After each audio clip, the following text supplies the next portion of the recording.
잠깐 기도하겠습니다.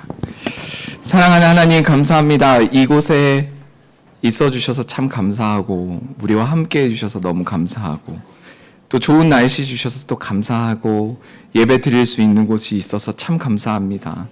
하나님, 시원한 에어컨이 참 예배 드릴 수 있도록 우리를 도와주셔서 또 감사하고, 아름다운 찬양과 아름다운 찬양의 가사가 우리를 더욱더 주님께로 가까이 인도하게 해주셔서 참으로 감사합니다. 또 찬양의 가사를 묵상할 때마다 참 하나님이 얼마나 우리를 사랑하시는지, 어떻게 우리의 삶을 이렇게 아름답게 인도해 나아가셨는지 다시 한번 또 감사하게 됩니다. 하나님, 다른 것이 기적이 아니라 우리가 이 자리에 있는 것, 그리고 또 예배 드릴 수 있는 것, 또 예수의 이름을 부르며 기도할 수 있는 것이 참으로 은혜이고 복입니다. 하나님, 그 은혜 잊지 않게 하시고 우리가 그 은혜 아래 감사함으로 주님께 나아가는 우리 될 수 있도록 은혜를 허락하여 주옵소서. 참 따뜻한 교회입니다. 참 섬김이 가득하고 사랑이 많은 교회입니다. 이 교회 가운데 한 사람 한 사람 가운데 복에 복을 더하여 주시고 주님의 뜻이 하늘에서 이루어진 것 같이 이 땅에 이루어질 수 있도록 은혜를 허락하여 주옵소서.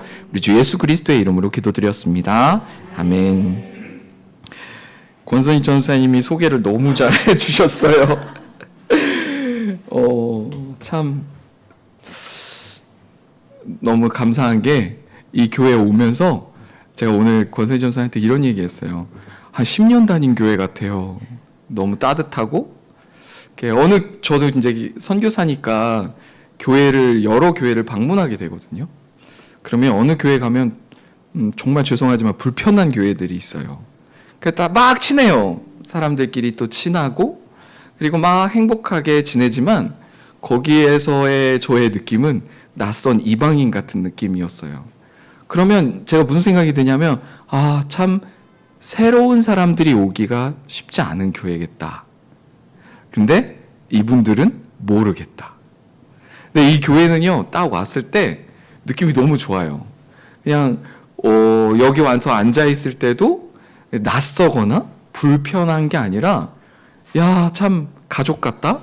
그리고 오랫동안 다녔던 교회 같다라는 느낌이, 참 이게 하나님이 함께 하신다는 또한 증거와, 그리고 여러분이 또 마음속에 또 평안함이 있으신가 보다 라는 생각을 또 하게 되었습니다.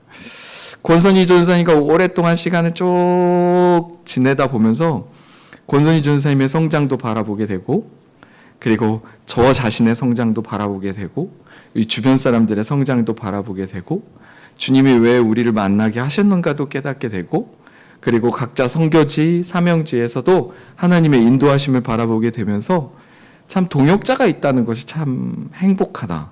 가족이 있다는 건 참 행복하고, 우리가 누군가를 위해서 기도할 수 있는 대상이 있다는 것도 행복하고, 사랑할 수 있는 대상이 있다는 것도 행복하고, 섬길 수 있는 대상이 있다는 것도, 또 우리가 누군가로부터 기도를 받고 또 사랑을 받는다는 것도 참 행복하고 감사한 일이구나 라는 생각을 하게 되었습니다.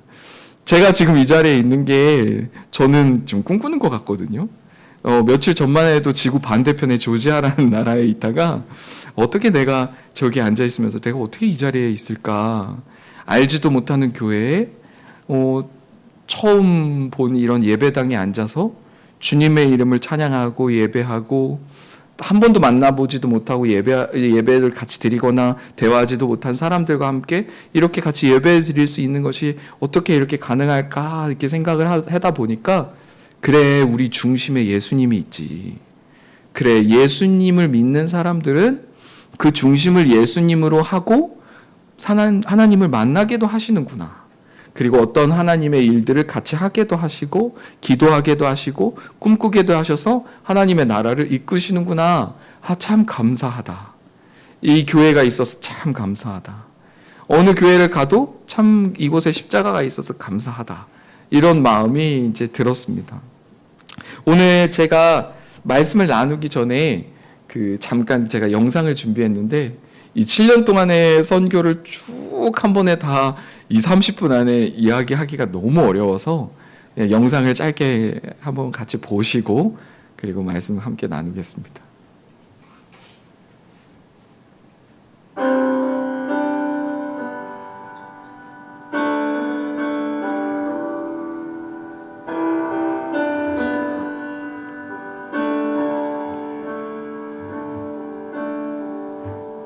이제 성전을 건축하는 장면인데요.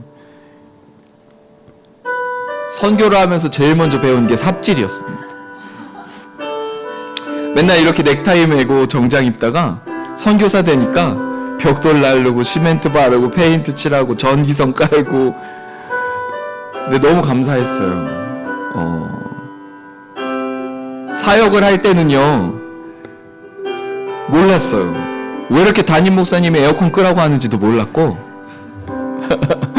왜 이렇게 불 끄라고 하는지 몰랐는데, 제가 직접 벽돌을 나르고 페인트를 칠하니까 지금 제가 교회에서 뭐 하고 다니면 불 끄고 다녀요. 에어컨 끄고 다니고.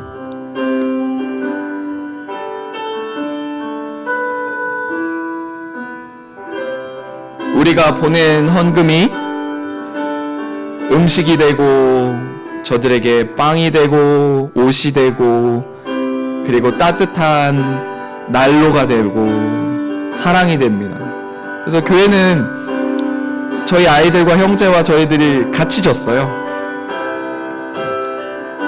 꼭 돈이 없어서가 아니라 교회를 꼭 우리 손으로 짓고 싶었어요. 이거는 저희가 양육하고 이제 보낸 의사가 결혼해서 주례했던 거고요. 지금 이 목사님은 우크라이나 목사님으로 다시 우크라이나로 돌아갔어요. 아이들을 데리고. 이건 여성의 날 맞이하여서 교회 성도들, 여자 성도들 모여서 하고, 저희 캠프한 사진이고요. 저 할머니 얼마 전에 저희가 틀니를 해드렸어요. 고아보다 더 비참한 사람이 가족이 없는 노인이라는 걸 저기 가서 알았어요. 돌볼 사람이 없는 노인들이 고아보다 더 비참하구나. 그래서 할머니가 예수님 품에 안기기 전에 꼭 하나 선물을 해드리고 싶다라는 생각이 들어서, 할머니 예수님 품에 안기기 전에 제가 꼭 하나 선물해드리고 싶은데 뭐 갖고 싶으세요? 그랬더니 틀니를 하고 싶으시다 그래서 저희가 틀니를 해드렸습니다.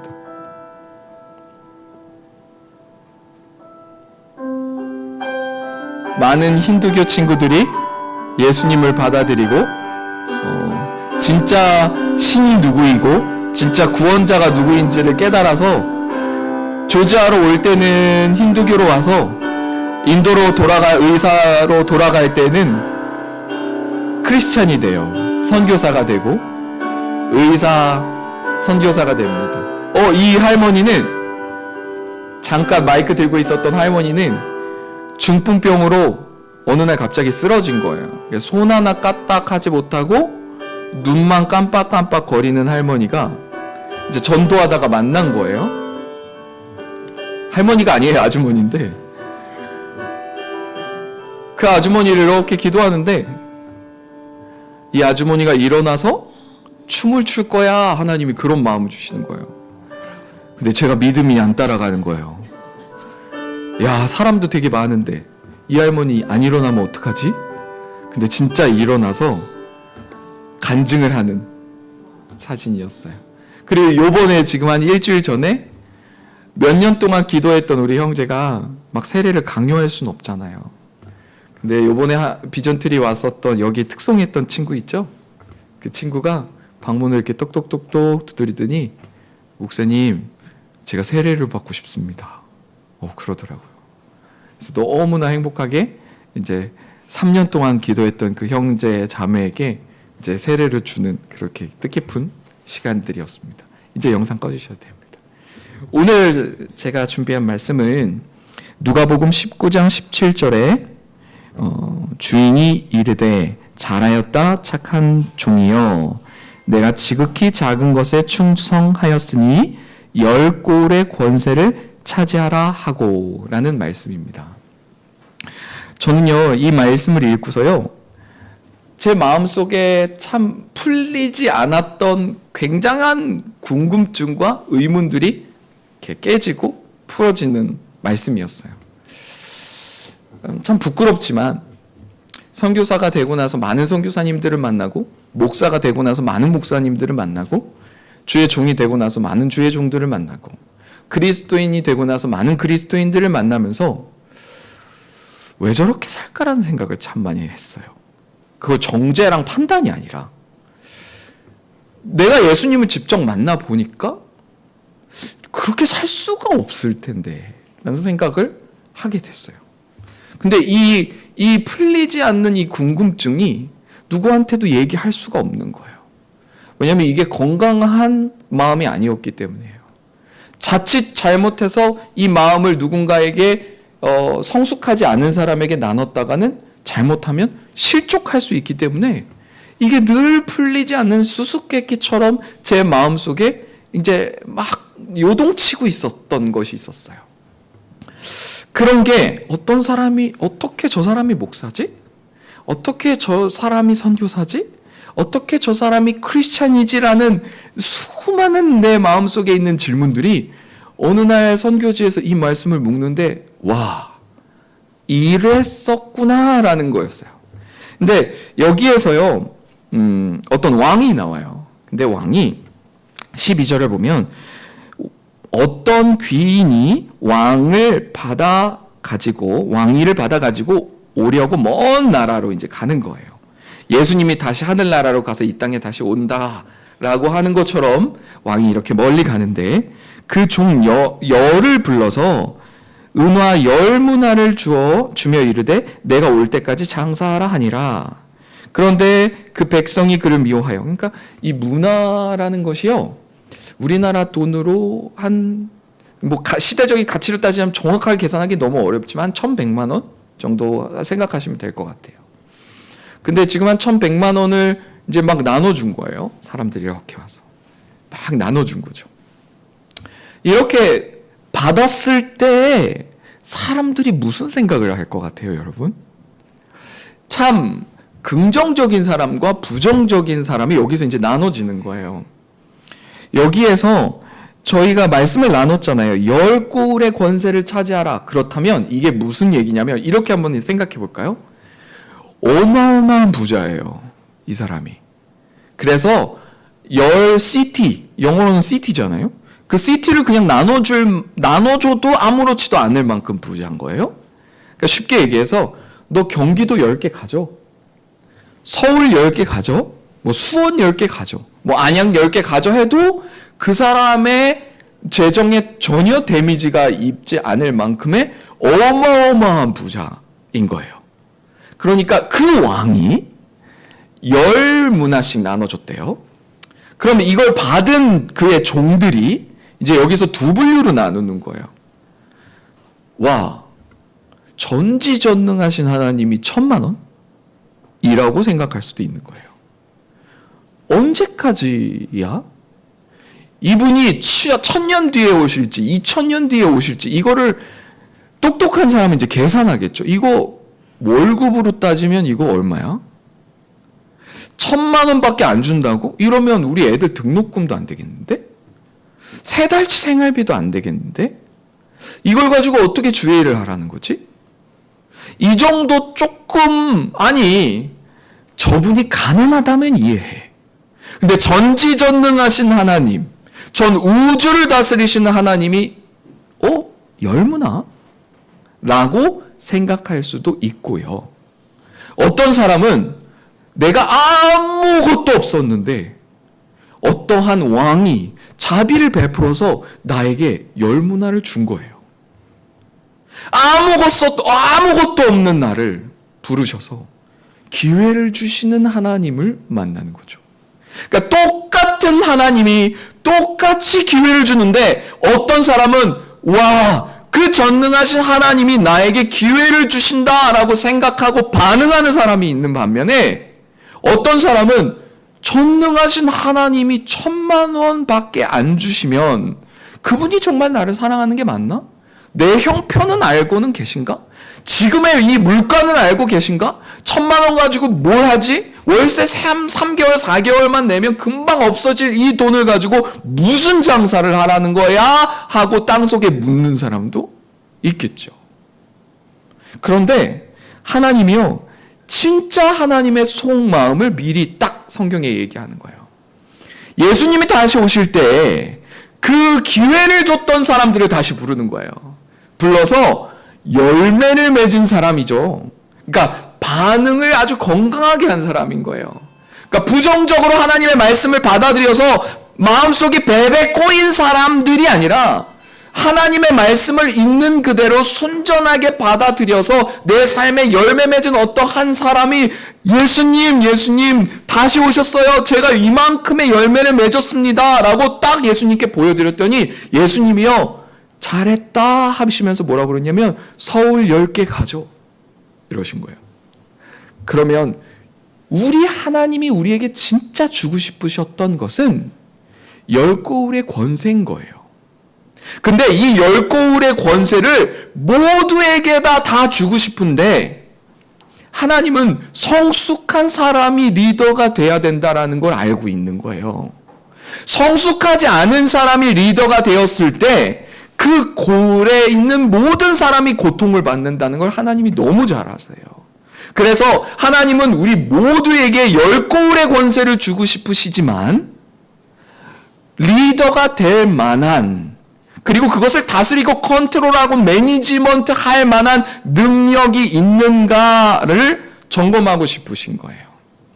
자, 여러분, 이 종들을 뒤로 따로 하나님이 부르는 거예요. 만약에 예를 들어서 야, 일로 와봐. 내일 내가 10문화를 줄 거야. 1문화를 줄 거야. 근데 너가 10문화에 초점 맞추지 말고 내가 진짜 너에게 줄 것은 10고울이니까 그러니까 너 신경 쓰지 마 라고 얘기했다면 정말 10사람 다 열심히 일했을 거예요. 왜냐하면 하나님의 의도를 알았다면, 그것이 테스트인 줄 알았다면 10사람 다 굉장히 열심히 아버지의 일들을 했을 거란 말이에요. 그런데 성경 66권 창세기부터 끝까지 하나님이 우리에게 뭐라고 말씀하시냐면, 얘들아 너희들은 하나님의 나라를 위협으로 받을 만한, 그리고 하나님의 나라를 다스리는 하나님의 자녀의 권세를 가지고 있는 내 아들 딸들이야 라고 말씀하시고 예수의 권세를 여러분에게 맡기시고 이 땅에 사시는 거예요. 자, 이 땅에 사시는 여러분이 어쩌면 부할 수도 있고 부하지 않을 수도 있고 건강하실 수도 있고 건강하지 않을 수도 있고 자녀가 잘 될 수도 있고 안 될 수도 있고 여러분이 계획하시는 일이 될 수도 있고 안 될 수도 있지만, 여러분이 기억하셔야 될 것이 무엇이냐면 우리들의 인생은 테스트예요. 정말 진짜 우리의 인생이 펼쳐지는 것은 하나님의 나라를 위협으로 받는 그때부터, 왕위 계승식부터예요. 지금 우리는요, 왕위를 물려받고 있는 지금 이 과정들을 겪고 있는 거예요. 하나님이 왕이시라고요. 우리 아버지가 왕이에요. 근데 이 왕권을 자녀들에게 물려주고 싶은 거예요. 그래서요, 재벌 3세가 그 대기업을 물려받는 것을 훈련을 받는 것처럼 우리 그리스도인들이 하나님의 나라의 유업을 받는 그 훈련을 받고 있는 것을 우리는 성화라고도 하고 그리스도를 따르는 제자도라고도 하고 정말 많은 표현들을 써가는 거예요. 근데 결국은 그리고 결론은 우리는 천국에 갈 것이고 그리고 그 나라를 위협으로 받을 하나님의 자녀라는 거예요. 그것을 잊으면 안 된다는 거예요. 그런데 우리가 이 과정을 겪으면서 순간적으로 우리의 마음이 가난에 뺏길 때가 있어요. 자녀의 문제에 뺏길 때가 있고 우리의 삶의 문제에 뺏길 때가 있는 거예요. 그런데 그럴 때 우리는 원망불편이 나오잖아요. 전지전능하신 하나님이 왜 나를 안 도와주는 것 같지? 1,000,000원밖에 안 주니 얼마나 이 종들이 많은 생각을 가졌겠어요. 이 종들은요, 자기의 주인이 얼마나 부자인지를 알았어요. 그럼 그리스도인들이 전 우주를 통치하시는 하나님이 얼마나 큰 권세를 가지고 있는지 알아요. 우리는 예수님이 무리를 걸으셨대요. 죽은 사람을 일으키셨대요. 그러니까 예수님이 얼마나 큰 권세를 가지고 있는지 그리스도인들은 안단 말이에요. 근데 그리스도인들의 시험거리가 뭐냐면 그 권세를 나를 위해서 써주지 않는다라는 그 느낌을 받을 때 그때 우리는 굉장히 어려운 거예요. 마음이. 그때 우리가 이 말씀으로 돌아가야 돼요. 내가 너에게 지극히 작은 것을 맡겼어. 알아, 이것이 쉽지 않다는 거. 그러니까 인간이, 이스라엘 백성이 파라오의 권세 밑에서 산다는 게 쉽지가 않죠. 믿지 않는 사람을 사장으로 두고 그 밑에서 일한다는 건 쉽지 않아요. 근데 이스라엘 백성들이 하나님이 어떠한 목적과 계획을 가지고 파라오 밑에 살게 하셨어요. 다윗을 볼까요? 사울이 다윗을 기름 붓고 나서 다윗의 첫 번째 직업이 뭔지 아세요? 정말 성격이 더러운 왕 앞에서 연주하는 직업이었어요. 그 왕이요 막 창도 던져요. 그러면 다윗은 무슨 생각할까요? 내가 하나님께 기름 부음을 받았는데 분명히 이 세상에 누가 뭐라고 하지 못할 만큼의 정말 완벽한 선지자 사무엘이 나를 기름 부어서 내가 왕이 될 거라고 얘기했는데 지금 내 모습은 정말 지랄맞은 왕 앞에서 하프를 연주하고 억울한 일을 계속 당하고 있는 내 현재의 모습이 어떻게 이게 내가 왕이지?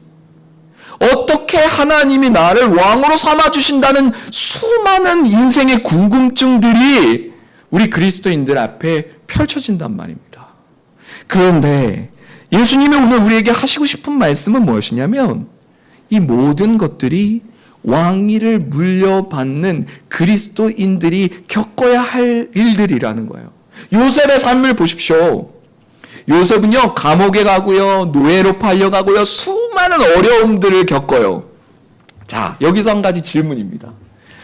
요셉이 감옥에 있을 때 40일 금식했으면 그 다음 날에 풀렸다, 안 풀렸다?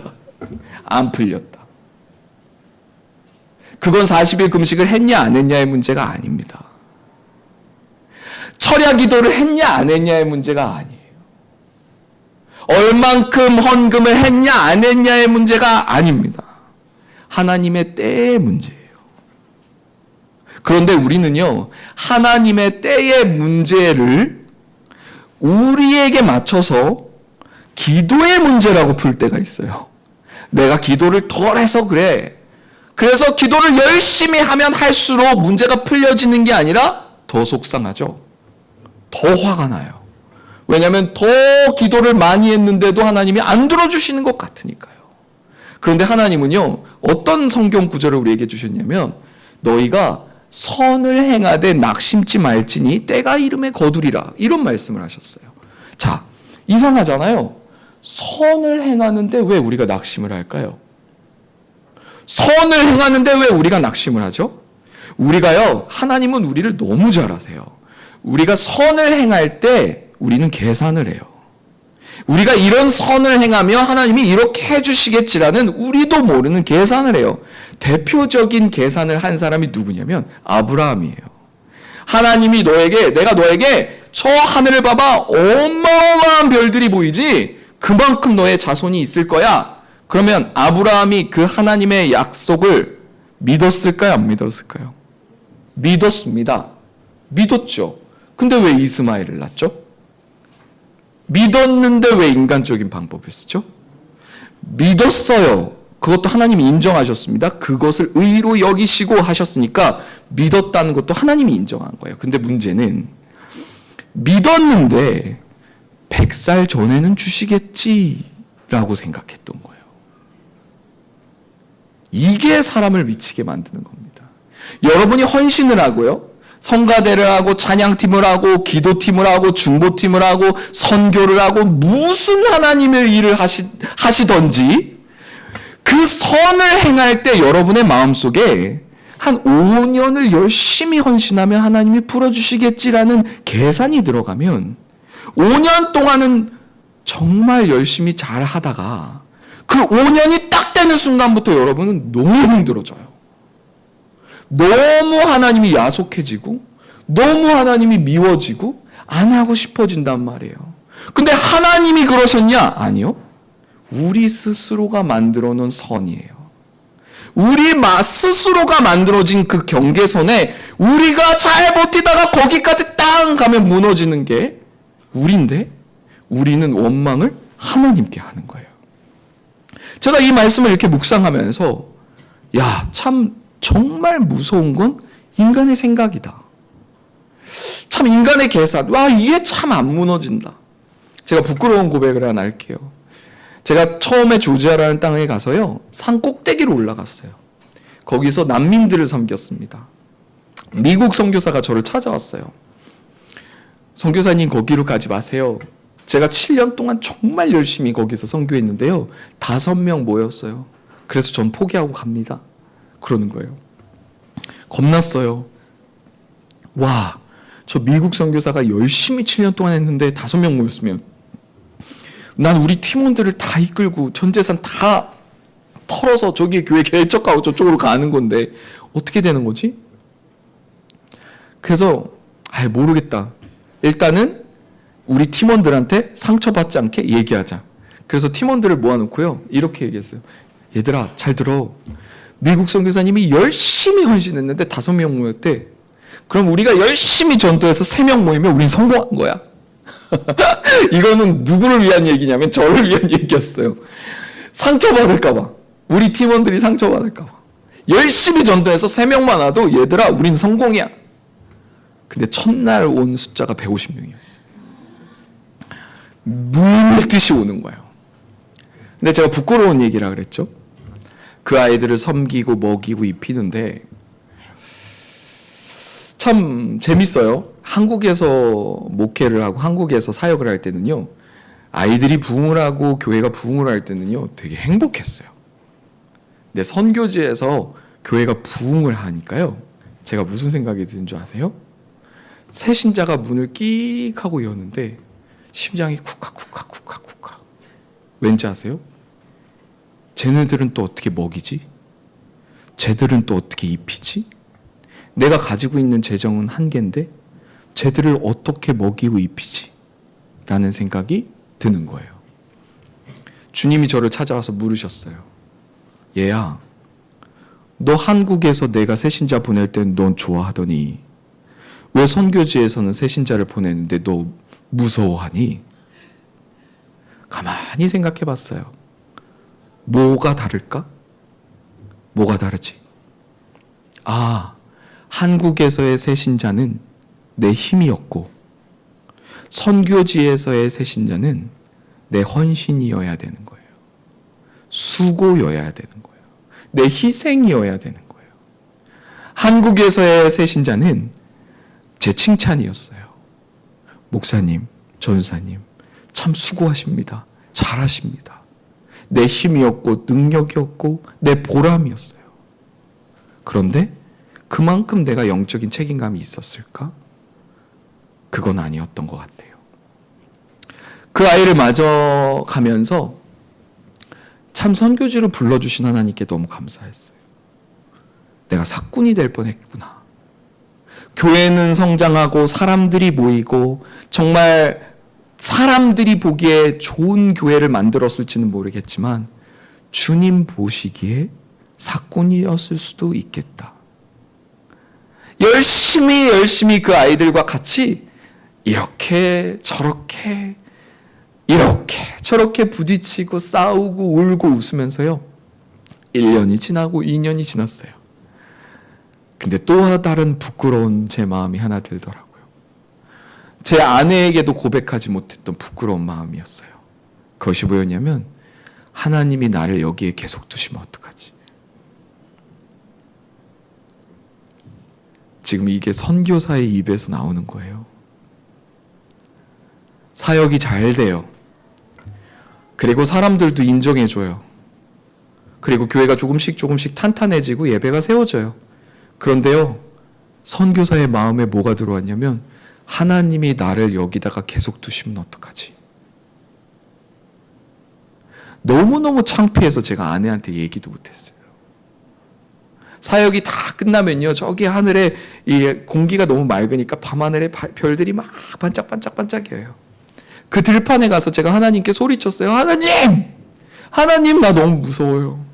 하나님이 나를 죽을 때까지 여기다 두실까봐 나 너무너무나 겁나요. 근데 이게 너무너무나 창피한데 이걸 어떻게 이 감정과 이 마음을 다스려야 될지 모르겠어요. 그리고 내가 기도하는데 제 자신이 너무너무나 싫은 거예요. 제 이름이 기억하세요. 이 형편없는 선교사 이름을 기억하세요. 정의성 선교사인데요. 제가 저 자신한테 그랬어요. 너 의성아, 너 여기 스펙 쌓으러 왔어?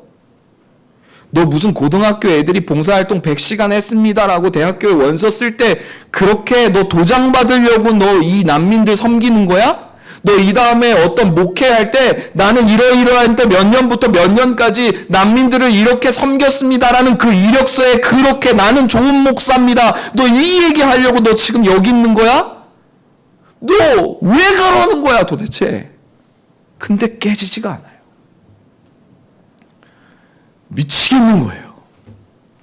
사람들은 칭찬하는데 내 자신의 마음은 알잖아요. 내가 나를 알잖아요. 얼마나 악한지. 사역이 잘 되는 게 더 괴로워요. 하나님이 내 마음을 뻔히 들여다보시면서 사역이 잘 되니까. 주님 이거 어떡하죠? 어떻게 했으면 좋겠습니까? 깨어지고 부서지고 노력하고 노력하는데도 안 부서지는 이 마음 어떻게 하면 좋겠습니까? 3년이 되고 어느 날 정말 이 아이들이 좋아지기 시작했어요. 아, 내가 진짜 하나님이 여기서 죽으라면 죽을 수도 있겠다. 그 마음이 탁 들어왔어요. 너무 행복한 거예요. 아, 진작 이럴걸. 진작 이럴걸. 그래서 아내한테 여보, 그냥 우리 난민촌으로 이사하자. 그냥 주님께 그냥 다 드리고 물이 하루에 1시간 나와요. 그러니까 가스도 수시로 끊기고 뭐 어떻게 설명이 안 돼요. 뭐 저희가 함께 하고 있는 친구들은 뭐 이 벼룩 뭐 이건 그냥 너무 당연하고. 근데 그 아이들이 사랑스럽기 시작한 거예요. 여기로 이사하자. 근데 아내가요. 그래 좋아요. 그러는 거예요. 그래 좋아 가자. 그러는데 그 다음날 하나님이 내려가래요. 너 이제 산에서 내려가라. 근데 이 악한 이 종이요. 어제까지는 나를 여기까지 하나님이 나를 여기다 계속 두시면 어떡하지? 라고 했던 그 종이요. 이제 뭐라 그러는지 알아요? 그럴 리가 없어. 그럴 리가 없어. 근데요. 저랑 함께 이제 하고 있는 팀원들이 약속이 있어요. 목사가 되고 싶어 하는 친구들은 이제 우리가 같이 살거든요. 2, 3년 동안 같이 살아요. 근데 어느 날 그 친구가 저를 찾아와서 목사님 제가 혼자 해보고 싶습니다. 단독 목회하고 싶습니다. 하면 다 주고 떠나는 게 저희 약속이에요. 다 주고 팀원들만 딱 예배 없는 곳으로 가서 새로 시작하는 게 저희 약속이거든요. 근데 그때 한 친구가 저를 찾아오는 거예요. 목사님, 제가 혼자 해보고 싶습니다. 제가 뭐라 그럴게요? 아직 때가 아닐 수 있어. 어제까지 하나님 나를 여기다가 두시면 어떡합니까? 나를 여기다가 했던 그 기도가 이제 나는 여기가 좋사오니 조막셋을 짓고 주님 내가 여기서 평생을 살겠습니다 했더니 내려가라 하시니까 이게 또 순종이 안 돼요. 그래서 혼자 하겠다는 그 목사를 찾아온 친구한테 더 기도해봐. 저의 완악함을 또 다른 완악함을 또 직면하는 거예요. 야, 참 못됐다. 엊그저께 그렇게 기도하더니 또 시간이 며칠 안 돼서 또 오늘 네가 하는 말은 뭐니 너 지금. 내려가야겠다. 그리고 진짜 그 교회를 다 주고 어디로 갈지도 모르고 팀원들만 딱 데리고 나왔어요. 지금 그 교회가 지금 저희 트빌리시에 있는 이 교회예요. 이제 건축을 하고 이제 두 번째 교회죠. 이 교회가 또 잘 되면 또 누군가가 저를 찾아오겠죠. 목사님 혼자 해보고 싶습니다. 그럴 때는 진짜 시험 만들고 줄려고요. 그럴 때는 제가 한 번 실수했지 2번 똑같은 실수하면 안 되잖아요. 그런 것처럼 하나님은요. 하나님이 스스로가 선교를 하세요. 그런데 하나님이 정말 관심 있어 하는 건 여러분의 내면이에요. 여러분을 하나님의 형상을 회복시키고 싶어 하시고 그리스도의 형상으로 회복시키고 싶어 하시는 그 하나님의 마음이요. 어떤 사람은 선교지로 부르시기도 하고 어떤 사람은 엄마로 부르시기도 하고 어떤 사람은 아빠로 어떤 사람은 사장으로 어떤 사람은 종업원으로 불러서 그리스도의 형상을 회복시키는 거예요. 제가요. 선교사가 되면요 상급을 많이 받을 줄 알았어요. 이상하죠? 선교사가 되면요 상급을 많이 받을 줄 알았어요. 근데 어느 날 선교지에서 열심히 선교를 하고 있는데 충격적인 말씀을 봤어요. 요한계시록 4장에 열심히 수고하고 헌신한 순교한 하나님의 종들이 예수 그리스도를 딱 만났는데 예수님이 그 사람들한테 금멸유관을 씌워줘요. 근데 그 사람이요 어떻게 하는 줄 아세요? 금멸유관을 받자마자 다시 주님께 던져요.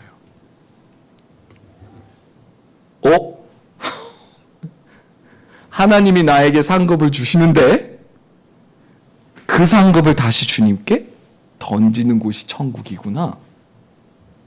그러면 내가 상급을 받으려고 달려가는 것도 아니구나. 내가 상급을 받으려고 달려가면 실족하는 거구나. 왜냐하면 어차피 주님께 다시 돌려드려야 되는 거니까. 이 땅에서 그리스도인들을 우리가 예수님을 정확하게 모를 때는 상급을 향해 달려갈 수 있어요. 저는 그걸 가지고 뭐라고 하지 않아요. 상급을 받기 위해서 수고하고 헌신하고 전력 질주하는 사람은 저는 박수 쳐줄 수도 있고 축복할 수 있어요. 그런데 진짜 천국에서 주님의 얼굴을 얼굴 대 얼굴로 딱 본 그 사람은 자기의 면류관을 다시 주님께 드리더라고요. 이 말이 무슨 말이냐면 거기에는 부끄러움을 구원받은 자와 금면류관 받은 자가 같은 곳이에요. 이걸 이렇게 얘기하면 인간적으로 오호 그럼 내가 마음대로 살아도 되겠네 이 얘기를 하는 게 아니죠. 정말 성숙한 그리스도인들이 알아들으라고 하는 얘기입니다. 주님은 여러분에게 딱 한 가지만 풀타임 선교사가 되든 보내는 선교사가 되든 가정의 엄마의 선교사가 되든 아빠의 선교사가 되든 찬양의 선교사가 되든 그 어떤 선교사가 되든 하나님이 여러분에게 원하시는 건 딱 한 가지. 너가 나를 사랑하는가예요. 상급도 아니고 성공도 아니고 너의 문제 해결도 아니고 너의 형통도 아닌 정말 진짜 너가 나를 사랑하는가. 그게 성경이 처음부터 끝까지 우리한테 도전을 주고 있는 이야기입니다. 이 열 문화를 받은 친구들이 순수하게 예수님만 사랑했다면 무조건 열매 맺는 삶이었어요. 무조건. 그런데 순수하지 못한 동기는 언제나 우리의 생각을 복잡하게 합니다. 언제나 복잡한 우리의 생각은 하나님과의 관계를 꼬아놓고 열매를 맺지 못하게 하죠. 하나님과 우리의 관계 안에서 정말 중요한 것은 단순함이에요. 그리스도에게 가까이 가면 가까이 갈수록 나타나는 현상 중에 하나는 단순한 삶입니다. 예수님의 삶을 보십시오. 아침부터 저녁까지 복잡한 게 없었어요. 제자들의 삶도 복잡하지 않았습니다. 그런데 복잡한 삶을 살고 계시다면 제가 지금 어디로 가고 있는지를 잠깐 멈춰서 점검해 봐야 될 필요성이 있는 거예요. 그래서 그때 우리가 필요한 것은 가지치기입니다. 열매를 맺기 위하여 내 시간과 에너지와 물질과 관계를 어디에 쏟아 부어야 하는지를 결정해야 되는 아주 중요한 시기에 여러분이 서 있을지도 모르겠습니다. 선교지에서 정말 크신 하나님을 만났어요. 교회를 개척하고요. 교회가 막 이렇게 부흥하기 시작했어요. 근데 힌두교 친구 한 명이요. 저를 찾아왔어요. 목사님, 제가요, 목사님 설교하는 사진도 찍고요. 아이들 기도하는 사진도 찍고요. 예배하는 사진도 찍고 싶어요. 카메라 하나만 사주세요. 그러는 거예요. 근데 제가 마음속에 너가 아프다거나 다른 사람이 아프다거나 뭐 밥을 굶는다면 통장에서 대출을 받아서라도 돈을 주겠는데 카메라는 약간 사치라는 느낌인 거예요. 그래서 얘야, 카메라는 조금 사치라는 느낌이 있으니까 우리 한번 기도해보자 그래요. 이 친구가 힌두교거든요. 목사님, 저도 예수님의 이름으로 기도해도 됩니까? 근데 갑자기 머리로는 알겠어요. 누구든지 예수 이름을 부르는 자는 구원을 얻으리라는 얘기했는데 우상 숭배자도? 이런 생각이 들어온 거예요. 근데 이게 말하면 안 되잖아요. 상처받으니까. 그래? 그래. 그래도 한번 기도해봐. 하고 이제 공을 이쪽으로 넘겼죠. 근데 갑자기 그 다다음 날 단체톡에 딱 뭐가 뜬 거예요. 선교사 단체톡에. 어떤 선교사님이 교통사고를 당하셨대요. 그래서 급하게 조지아어를 할 사람이 필요합니다. 경찰과 이야기를 하고 보험 처리를 해야 되니까 급하게 조지아어를 할 사람이 필요합니다. 그러는 거예요. 그래서 저희는 팀원들을 데리고 있으니까 야 가자 빨리 저 선교사님 도와드리자. 그래서 갔어요.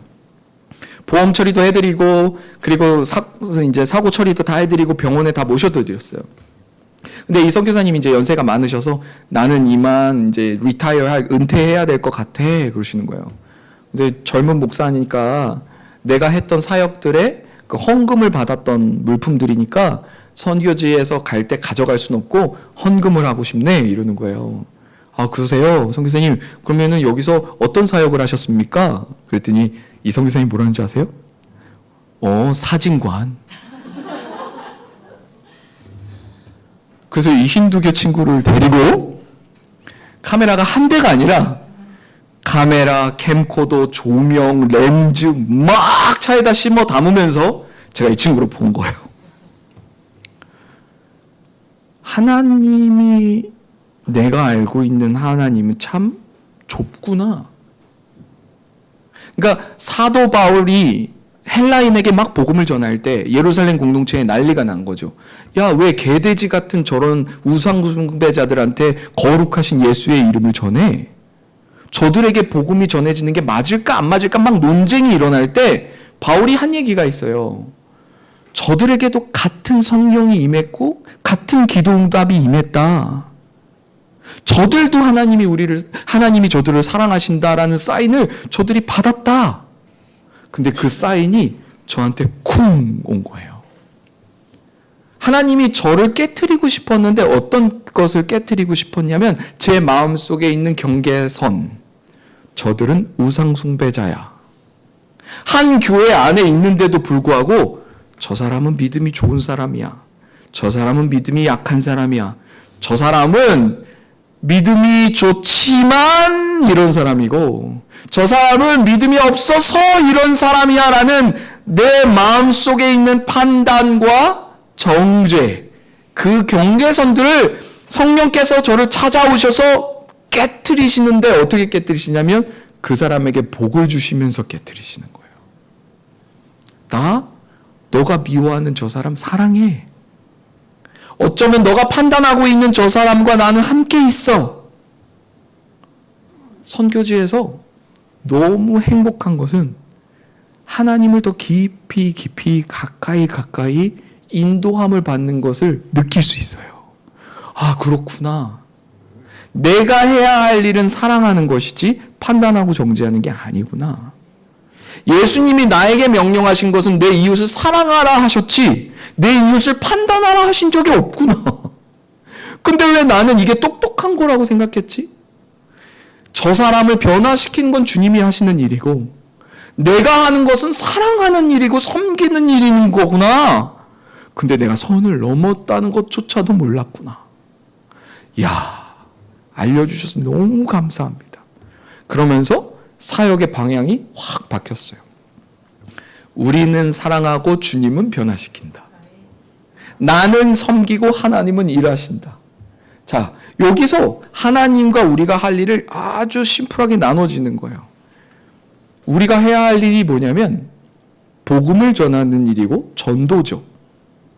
전도도 하나님이 하시라 그러면 안 돼요.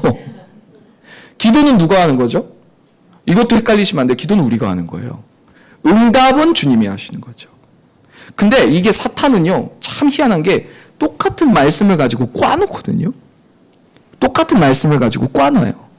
하나님이 할 일을 우리가 하게 만들고 우리가 할 일을 하나님께 떠넘겨서 하나님의 일들이 일어나지 않게 만드는 게 사단이에요. 그러면 기도는 누가 하냐면 우리가 하는 거니까 기도는 진짜 열심히 해야 돼요. 복음을 전하는 일은 누가 해야 되냐? 우리가 하는 거니까 진짜 열심히 복음 전해야겠죠? 전도는 누가 하냐? 우리가 해야죠. 그런데 그 사람이 복음을 받아들이고 예수님을 믿냐 안 믿냐는 우리의 영역은 아니에요. 그래서 상처받으실 필요는 없습니다. 근데 여러분이 상처를 받아야 되는 부분은 뭐냐면 내가 진짜 복음을 전했냐 안 전했냐예요. 내 할 일을 하나님 앞에 잘 했냐 안 했냐 요 영역에서 점검하셔야 돼요. 근데 열매의 영역은 우리의 영역은 아니에요. 열매는 하나님의 때라고 분명히 말씀하셨기 때문에 우리의 때에 열매 맺으려고 하면 분명히 우리는 실족하거든요. 그래서 선교가 자유로워지기 시작했어요. 나는 열심히 복음 전하고 열심히 사랑하고 열심히 헌신하고 열심히 씨 뿌리는 게 내 할 일이구나. 그럼 교회에서 제가 할 일이 뭔지 아세요? 사람들을 부지런히 초청해서 예배 자리에 앉혀놓는 게 목사가 할 일이고요. 그 다음 하나님이 하셔야 돼요. 근데 앉혀놓지도 않았는데 하나님 하세요 하면 목사 잘못이죠. 와, 이거 너무 쉬운데? 그래서 제가 하는 일은요, 예배 전에 부지런히 친구들한테 전화해요. 얘들아, 와, 앉아. 자, 이제 하나님 시간입니다. 그리고 기도하고 예배하고 찬양하면요, 하나님이 그 사람을 만지세요. 그러면 저는 확실히 알아요. 내가 안 한 거. 여기서부터는 제 시간 아닙니다. 여기서부터는 주님의 시간입니다. 하지만 그 주님의 시간이 시작되기 전, 그 오병이어의 기적이 일어나기 전, 그 오병이어를 주님 손에 드려야 되는 건 우리죠. 근데 그 작은 헌신조차 예수님 손에 안 드리면서 기적을 원하는 사람은요, 사단의 밥이 되기 너무 쉬워요. 하나님이 너를 안 사랑하셔라는 말에 속기가 너무 쉬운 거예요. 그렇지 않습니다. 하나님은 우리를 지금 재벌 3세가 대기업을 물려받는 그 훈련을 하는 것처럼 우리는 천국을 위협을, 하나님의 나라를 위협으로 받을 자로 훈련을 시켜가고 계신다는 것을 잊어버리지 않으셨으면 좋겠습니다. 이게 우리의 정체성이에요. 그래서 부자를 만나도 내가 너무나 갖고 싶어 하는 무엇을 갖고 있는 누군가를 만나도 우리는 당당할 수 있는 거예요. 내가 너무너무나 하고 싶은 그 일을 하고 있는 그 사람을 만나도 우리는 열등감을 가질 필요가 없는 것은 그 축복이 나의 축복이 될 거니까요. 우리가 항상 건강한 마음을 가지셔야 그 복이 우리에게 흘러요. 그런데 건강한 마음을 갖지 못하면요, 주변에서 이 사람을 통해서 복을 주려고 그러는데 도망가는 거예요. 하나님, 왜 저 사람은 축복하고 나는 축복 안 해요? 나 이 사람 만나면 너무 내 마음이 불편해서 난 이 사람과 도저히 같이 목장 못하겠어요 라고 하면 안 돼요. 여러분이 가난하면요, 부자를 부지런히 만나셔야 돼요. 여러분이 기도를 못하면요, 기도를 많이 한 사람을 부지런히 만나시고, 전도를 못하시면 전도를 많이 한 사람은 부지런히 만나서 저 복이 내 복이다 하면 진짜 흘러요. 그러면서 어느 순간 저 사람에게 임하셨던 하나님이 나에게도 역사하시는 것을 경험하게 된다니까요. 그래서 누구를 만나도 괜찮은 거예요. 그래서 저보다 훨씬 부자를 만나면 땡큐 갓, 하나님 감사합니다.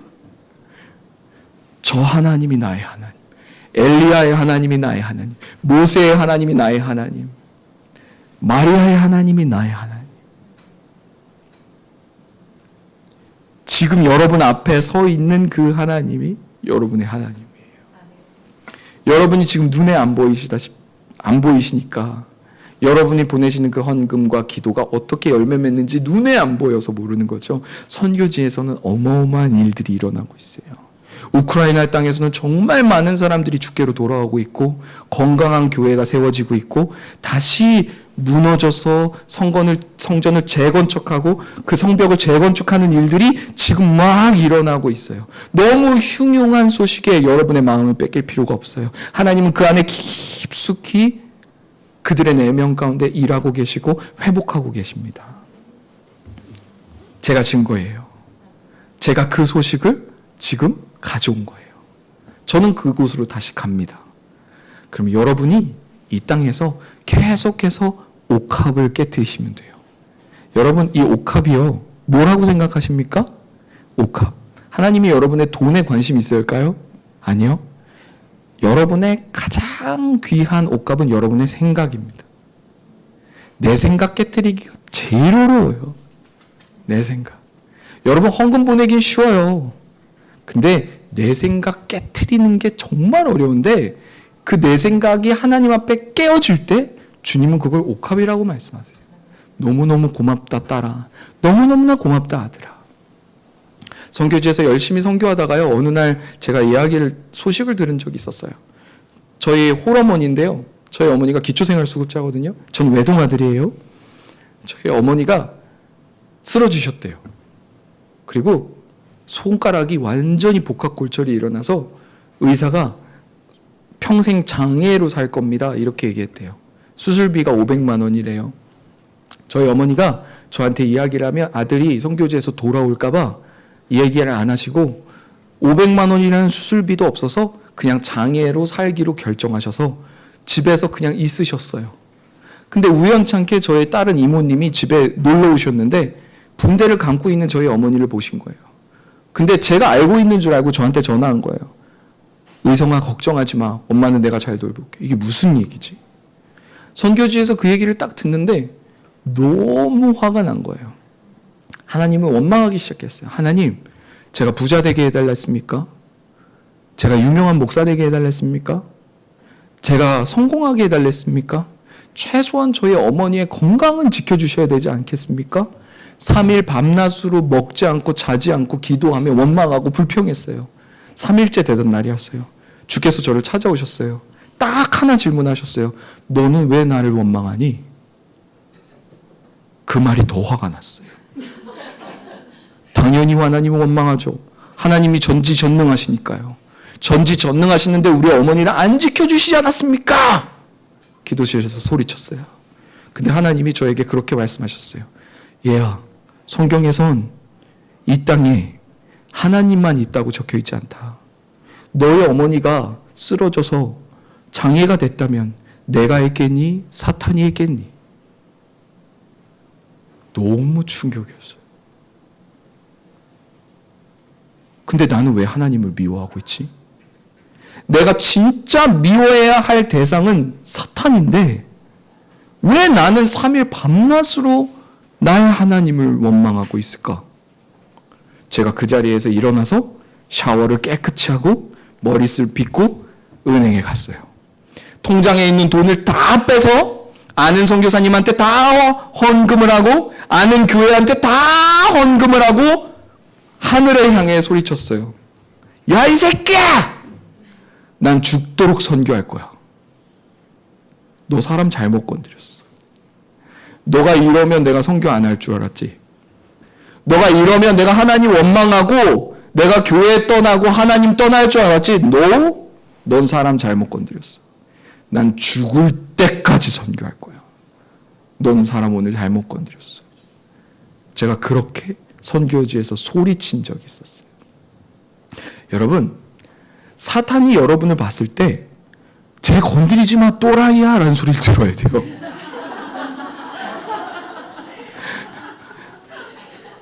진짜예요.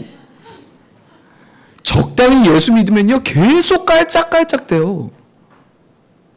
여러분이 자녀 문제 때문에 울죠? 오케이, 나 알겠다. 제 공략법 알겠다. 평생을 자녀 문제 가지고 괴롭힌다니까요. 남편 때문에 울죠? 오케이, 나 쟤 알겠다. 제 공략법 알겠다. 쟤를 무너뜨리는 방법을 알겠다. 여러분 언제까지 그렇게 휘둘리시려고요? 제가 선교지를 다 이제 마치고 돌아왔어요. 인천공항에서 어머니를 딱 끌어왔는데 어머니가 동전을 딱 떨어뜨렸거든요. 어머니가 동전을 줍는데 진짜 손가락이 안 구부러져서 동전을 못 줍는 거예요. 그때 자녀의 마음은 메어지더라고요. 그래서 저희 어머니를 꼭 안아드렸어요. 치유 집회도 아니고 특별한 예배도 아니었어요. 그냥 그 주일 예배, 그냥 집 앞에 있는 어떤 한 교회에 그냥 너무 감사해서 하나님과 우리 어머니와 예배 드렸었던 그때 하나님 저를 지켜주셔서 너무 감사하고 선교지에서도 지켜주셔서 너무 감사합니다. 근데 한 가지 부탁이 있다면 하나님 저희 어머니를 고쳐주실 수 있겠습니까? 근데 갑자기 저희 어머니가 막 손을 움직이기 시작하는 거예요. 그냥 평범한 예배. 그러더니 저희 어머니가 예배 끝나고 저한테 하신 말씀이 있어요. 아들아, 하나님이 나를 지켜주니까 너는 아무 데나 가라 이제. 하나님이 부르시는 곳에 어디든지 가서 주의 일해라. 하나님이 나를 지켜주신다. 자, 이 모든 일들의 뒷배경에 하나님이 우리에게 주고 싶으신 것은 뭐냐면 믿음이었어요. 힘들고 어려운 일들을 통해서 우리에게 주고 싶으신 것은 내가 너를 얼마나 사랑하고 너와 함께 하는지 너가 알았으면 좋겠다라는 그 믿음을 주고 싶은 거예요. 저희 어머니가 저한테 그랬어요. 이제 네가 어디로 가든 난 외롭지 않고 네가 어디로 가든 나는 괜찮다. 상처받지 않는다. 하나님이 나와 함께 하신다. 그래서 제가 지금 선교지에 홀어머니가 한국에 계신데도 저는 선교지에 마음 평안하게 있을 수 있는 거예요. 제가 적당히 예수 믿으면 안 된다고 했죠. 둘째, 셋째를 출산을 했어요. 저희 아이가 딱 태어나면 너무 예쁜 거예요. 내가 이 아이를 위해서 죽으려면 죽을 수 있겠다라고 할 만큼 너무너무 예뻤어요. 근데 저는 선교지를 돌아가야 돼요. 근데 저희 아내가요, 이렇게 제 옷깃을 이렇게 잡고, 여보, 산후조리 끝날 때까지만 나랑 같이 있어주면 안 돼? 그러는 거예요. 저 같은 남편이랑 결혼하면 안 됩니다. 제 딸은 저 같은 남편이랑 결혼 안 했으면 좋겠어요. 제가 이 손을 탁 뿌리쳤어요. 그리고 하나님 앞에 뭐라고 기도했냐면, 솔직하게 아내한테는 말 안 했지만 하나님한테는 솔직하게 기도하거든요. 하나님이 허락해 주신다면 산후조리 끝날 때까지만 저 우리 아들이랑 아내랑 같이 있고 싶은데 혹시 허락해 주실 수 있겠습니까? 근데 하나님이 저를 찾아오셔서 저에게 이런 말씀을 하시는 거예요. 의성아, 너 아들이 정말 너무너무 예쁘지? 네, 너무너무 예쁩니다.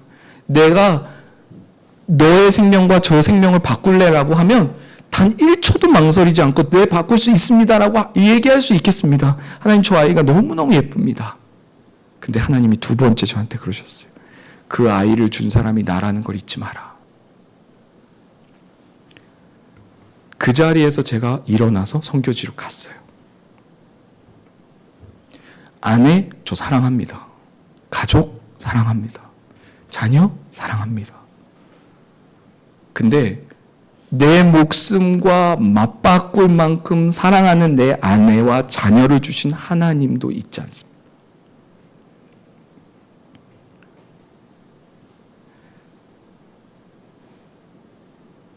자녀를 사랑하시다가 하나님을 놓치지 마십시오. 가족을 사랑하시다가 하나님을 놓치시면 안 됩니다. 그 귀한 가정을 주신 분이 누구신지를 기억하셔야 합니다. 그럴 때 그 하나님이 여러분이 목숨과 같이 더 아끼시는 그 자녀들을 보호하시고 생명을 내어가면서까지도 여러분의 자녀를 보호하실 분은 예수님입니다. 그 예수님께 여러분의 자녀를 맡겨야 진짜 안전하게 우리의 자녀들이 살 수 있는 겁니다. 방치하라는 얘기가 아닙니다. 예수 안에서 사랑하십시오. 사랑하십시오. 예수 안에서 사랑하십시오. 헌신하십시오. 예수 안에서 헌신하십시오. 기도하십시오. 예수 안에서 기도하십시오. 기도하겠습니다. 사랑하는 하나님, 참 좋은 교회를 만났습니다. 참 마음밭이 좋습니다. 하나님이 심으시면 그 심으신 대로 아름답게 열매 맺을 교회입니다. 하나님, 마음껏 이 교회를 축복하여 주십시오. 재정이 필요하면 재정을 공급하여 주시고 사람이 필요하면 사람을 공급하여 주시고 하나님, 또한 또한 연결이 필요하면 또 연결을 붙여주셔서 주님의 뜻이, 이 교회를 향한 주님의 뜻이 모든 것이 다 순탄하게 이루어질 수 있도록 함께하여 주십시오. 특별히 너무나 사랑하는 우리 권선희 전사님 좋은 교회에서 사역하게 해주셔서 참 감사합니다. 사랑받는 모습을 보니 저도 너무나 행복하고 안심이 됩니다. 또 권선희 전사님이 사랑받은 만큼 또 이 교회를 위하여서 또 죽도록 충성하는 아름다운 열매의 마음도 허락하여 주셔서 서로가 서로에게 열매 맺고 섬기고 섬김을 받고 사랑하며 위로를 받는 그런 아름다운 예수 가족이 될 수 있도록 은혜를 허락하여 주옵소서. 각자의 기도 제목을 아시는 주님, 선한 길로 인도하시고 응답하실 것을 기대하고 소망합니다. 우리 주 예수 그리스도의 이름으로 기도드렸습니다. 아멘.